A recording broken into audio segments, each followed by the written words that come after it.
ಇವತ್ತಿನ ಬಸವ ಕಲ್ಯಾಣದಲ್ಲಿ ಬಸವಣ್ಣನ ನಾಡಿನಿಂದ ಇವತ್ತು ನಮ್ಮ ರಾಷ್ಟ್ರೀಯ ಕಾಂಗ್ರೆಸ್ ಪಕ್ಷದ ಅಧ್ಯಕ್ಷರಂತ ಡಾಕ್ಟರ್ ಮಲ್ಲಿಕಾರ್ಜುನ್ ಖರ್ಗೆಜಿಯವರು ಬರಬೇಕಾಯಿತು. ಎಲ್ಲಿ ಡಿಲ್ಲಿಯಿಂದ ಗುಲ್ಬರ್ಗಕ್ಕೆ ವಿಶೇಷ ವಿಮಾನದ ಮೂಲಕ ಬಂದ ನಂತರ ನಾನು ಅವ್ರ ಜೊತೆಯಲ್ಲೇ ವಿಮಾನ ನಿಲ್ದಾಣದಿಂದ ಮನೆಯವರೆಗೆ ಅವ್ರ ಜೊತೆಯಲ್ಲೇ ಕಾರ್ನಲ್ಲೇ ನಾನು ಹೋದೆ. ಸಾಹೇಬರಿಗೆ ಸ್ವಲ್ಪ ಹುಷಾರಾಗಿರಲಿಲ್ಲ, ಟೆಂಪ್ರೇಚರ್ ಬಂದಿತ್ತು. ಅಲ್ಲಿ ಗುಲ್ಬರ್ಗ ಕಾರ್ಯಕ್ರಮಕ್ಕೂ ಕೂಡ ಭಾಳ ಲೇಟಾಗಿ ಆ ಕಾರ್ಯಕ್ರಮದಲ್ಲಿ ಭಾಗಿಯಾಗಿದ್ರು.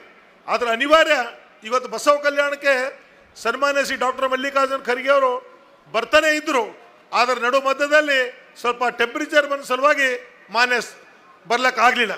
ಇವತ್ತು ವಿಶೇಷವಾಗಿ ಈ ಕಾರ್ಯಕ್ರಮವನ್ನು ಉದ್ದೇಶಿಸಿ ಮಾತಾಡಿದ್ದಕ್ಕಂಥ ಮುಖ್ಯಮಂತ್ರಿಗಳ ಸಲಹೆಗಾರರು ಹಿರಿಯರು ಆದಂಥ BR ಪಾಟೀಲ್ಜಿಯವರೇ, ಆತ್ಮೀಯ ಸ್ನೇಹಿತರು, ಕರ್ನಾಟಕ ಸರ್ಕಾರದ ಮಂತ್ರಿಗಳಾದಂಥ ಈಶ್ವರ್ ಖಂಡ್ರೆ ಅವರೇ, ಇನ್ನೊಬ್ಬ ಆತ್ಮೀಯ ಸ್ನೇಹಿತರು ಸಚಿವರಾದಂಥ ರಹೀಂ ಖಾನ್ ರವರೇ, ಈಗಾಗಲೇ ಮಾತಾಡಿದ್ದಕ್ಕಂಥ ಮಾಜಿ ವಿಧಾನ ಪರಿಷತ್ನ ಸದಸ್ಯರಾದಂಥ ವಿಜಯ್ ಸಿಂಗ್ ರವರೇ, ವೇದಿಕೆ ಮೇಗಿದ್ದಂಥ ವಿಧಾನ ಪರಿಷತ್ನ ಸದಸ್ಯರುಗಳಾದಂಥ ಡಾಕ್ಟರ್ ಚಂದ್ರಶೇಖರ್ ಪಾಟೀಲ್ ರವರೇ, ಭೀಮರಾವ್ ಪಾಟೀಲ್ ರವರೇ, ಅರವಿಂದ್ ಅರಳಿಯವರೇ, ನಮ್ಮ ಅಧ್ಯಕ್ಷರಾದಂಥ ಮಾಲಾಜಿ ಅವರೇ, ನಮ್ಮ ಬೀದರ್ ಡಿಸ್ಟ್ರಿಕ್ಟ್ ಕಾಂಗ್ರೆಸ್ ಕಮಿಟಿಯ ಅಧ್ಯಕ್ಷರಂಥ ಬಸವರಾಜ್ ಜಾಬ್ಶೆಟ್ಟಿ ಅವರೇ, ಮಾಜಿ ಶಾಸಕರಾದಂಥ ಅಶೋಕ್ ಖೇಣಿಯವರೇ, ಇನ್ನೂ ವೇದಿಕೆ ಮೇಗಿದ್ದಂಥ ಧನರಾಜ್ ತಾಳಂಪಳ್ಳಿಯವರೇ, ಎಲ್ಲ ನನ್ನ ಕಾಂಗ್ರೆಸ್ ಪಕ್ಷದ ಹಿರಿಯರೇ, ಇಲ್ಲಿ ನಡೆದಂಥ ಎಲ್ಲ ಕಾಂಗ್ರೆಸ್ ಪಕ್ಷದ ನಮ್ಮ ನಾಯಕರುಗಳೇ, ಮಾಧ್ಯಮದ ಸ್ನೇಹಿತರೆ, ನಾನು ಜಾಸ್ತಿ ಸಮಯ ತಗೊಳ್ಳೋದಿಲ್ಲ, ಯಾಕಂದ್ರೆ ಮಳೆ ಬರ್ತಾ ಇದೆ ಪಾಪ ನಿಮಗೆ.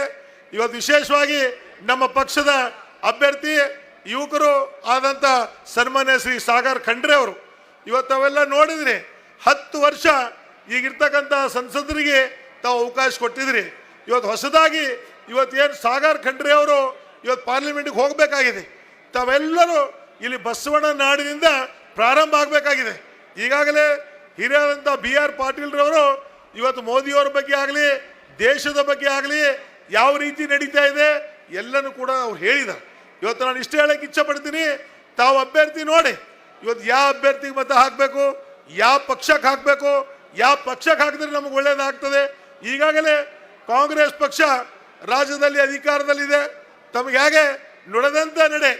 ಇವತ್ತು ಯಾವ ರೀತಿ ಚುನಾವಣೆ ಸಂದರ್ಭದಲ್ಲಿ ನಾವು ಏನು ಭರವಸೆಗಳು ಕೊಟ್ಟಿದ್ದೀವಿ ಎಲ್ಲ ಭರವಸೆಗಳನ್ನು ಈಡೇರಿಸ್ತಕ್ಕಂಥ ಕೆಲಸ ನಮ್ಮ ನಾಯಕರಾದಂಥ ಸಿದ್ದರಾಮಯ್ಯಜಿಯವರು, DK ಶಿವಕುಮಾರ್ಜಿಯವರು, ಇವತ್ತೇನು AICC ಅಧ್ಯಕ್ಷರು ಸನ್ಮಾನ್ಯ ಶ್ರೀ ಮಲ್ಲಿಕಾರ್ಜುನ್ ಖರ್ಗೆಜಿಯವರ ನೇತೃತ್ವದಲ್ಲಿ, ಸೋನಿಯಾ ಗಾಂಧೀಜಿಯವರು, ರಾಹುಲ್ ಗಾಂಧೀಜಿಯವರ ಒಂದು ನೇತೃತ್ವದಲ್ಲಿ ಎಲ್ಲನೂ ಕೂಡ ನಡೀತಾ ಇದೆ.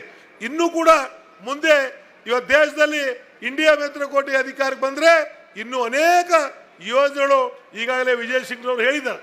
ಇವತ್ತು ಬಂಧುಗಳೇ, ತಾವೆಲ್ಲ ವಿಚಾರ ಮಾಡಿ, ಸಾಗರ್ ಖಂಡ್ರೆ ಅವರು ಇವತ್ತು ಯುವಕರಾಗಿದ್ದಾರೆ. ಇವತ್ತು ಹೇಳ್ತಾ ಇದ್ರು 26 ವರ್ಷ ಇವತ್ತು ಯುವಕರಿದ್ದಾರೆ.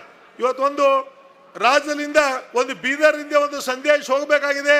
ಇವತ್ತು ದಿಲ್ಲಿಗೆ ಇವತ್ತು ಯುವಕರಿಗೆ ಇವತ್ತು ಯುವಕರ ಪಡೆ ಕಟ್ಟಿ ಇವತ್ತು ರಾಜ್ಯದಲ್ಲಿ ಒಂದು ಒಳ್ಳೆ ಕಾರ್ಯ ಮಾಡ್ತಕ್ಕಂಥ ತಾವೆಲ್ಲರೂ ಕೂಡಿ ವ್ಯವಸ್ಥೆ ಮಾಡಿಕೊಡ್ಬೇಕಾಗಿದೆ.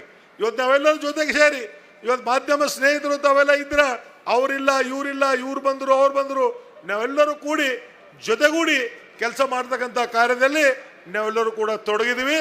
ಇವತ್ತೆಲ್ಲರೂ ಸೇರಿ ನಮ್ದು ಒಂದೇ ಒಂದಿದೆ, ಈ ಭಾಗದಿಂದ ನಮ್ಮ ಅಭ್ಯರ್ಥಿ ಆದಂಥ ಸಾಗರ್ ಖಂಡ್ರೆ ಅವರು ಗೆಲ್ಲಬೇಕು. ಇವತ್ತು ಪಾರ್ಲಿಮೆಂಟಲ್ಲಿ ನಮ್ಮ ಬೀದರದ ಒಬ್ಬ ಧ್ವನಿಯಾಗಿ ಕೆಲಸ ಮಾಡಬೇಕು ಅಂತ ನಮ್ಮೆಲ್ಲರ ಇಚ್ಛೆ ಇದೆ. ಅದಕ್ಕೆ ಬಂಧುಗಳೇ, ತಾವೆಲ್ಲ ದಯಮಾಡಿ ಈಗಾಗಲೇ 10 ವರ್ಷ ಸನ್ಮಾನ್ಯ ಶ್ರೀ ಭಗವಂತ ಖೂಬಾಜಿ ಅವರಿಗೆ ತಾವು ಅಧಿಕಾರ ಕೊಟ್ಟಿದ್ರಿ. 10 ವರ್ಷದಲ್ಲಿ ಅವ್ರು ಏನು ಕಾರ್ಯಗಳು ಮಾಡಿದಾರ ಅದೆಲ್ಲನೂ ಕೂಡ ನಿಮ್ಮ ಎದುರಿದೆ. ಯಾಕಂದ್ರೆ ಈಗ ಮಳೆ ಬರ್ತಾ ಇದೆ, ಇನ್ನೂ ಸಾಕಷ್ಟು ಜನ ಮಾತಾಡೋರು ಇದ್ದಾರೆ. ಇನ್ನೊಂದು ಸಭೆ ಬಂದಾಗ ಎಲ್ಲನೂ ಕೂಡ ವಿಸ್ತಾರವಾಗಿ ಏನಾಯಿತು, ಅವ್ರ 10 ವರ್ಷ ಅವಧಿಯಲ್ಲಿ ಅವ್ರು ಮಾಡಿರ್ತಕ್ಕಂಥ ಕಾರ್ಯ ಏನು ಅದೆಲ್ಲನೂ ಕೂಡ ಹೇಳ್ತಕ್ಕಂಥ ಇದರಲ್ಲಿ ನಾವೆಲ್ಲರೂ ಕೂಡ ತೊಡಗೋಣ. ಇವತ್ತು ತಾವು ದಯಮಾಡಿ ಇವತ್ತೇನು ಡಾಕ್ಟರ್ ಮಲ್ಲಿಕಾರ್ಜುನ್ ಖರ್ಗೆಜಿಯವರು ಈ ಬಂದು ಸಭೆಯನ್ನು ಉದ್ದೇಶಿಸಿ ಮಾತಾಡಬೇಕಾಗಿತ್ತು. ನಾನು ಹೇಳಿದೆ, ನಿಮಗೆ ಅನಿವಾರ್ಯ ಕಾರಣದಿಂದ ಅವರು ಬರಲಿಕ್ಕಾಗಿಲ್ಲ.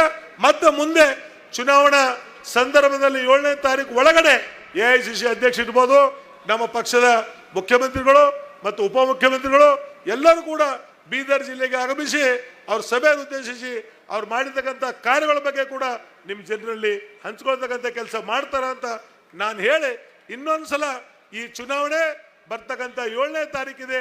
ನಮ್ಮ ಪಕ್ಷದ ಅಭ್ಯರ್ಥಿಯಾದಂಥ ಸಾಗರ್ ಖಂಡ್ರೆ ಅವರಿಗೆ ಕೈ ಚಿಹ್ನೆಗೆ ತಮ್ಮ ಅಮೂಲ್ಯವಾದ ಮತ ಕೊಡಬೇಕು ಅಂತ ಇನ್ನೊಂದು ಸಲ ಕಳಕಳಿಯಿಂದ ನಾನು ಕೇಳ್ಕೊಂಡು ನಾನು 4 ಮಾತಿಗೆ ವಿರಾಮ ಕೊಡ್ತೀನಿ.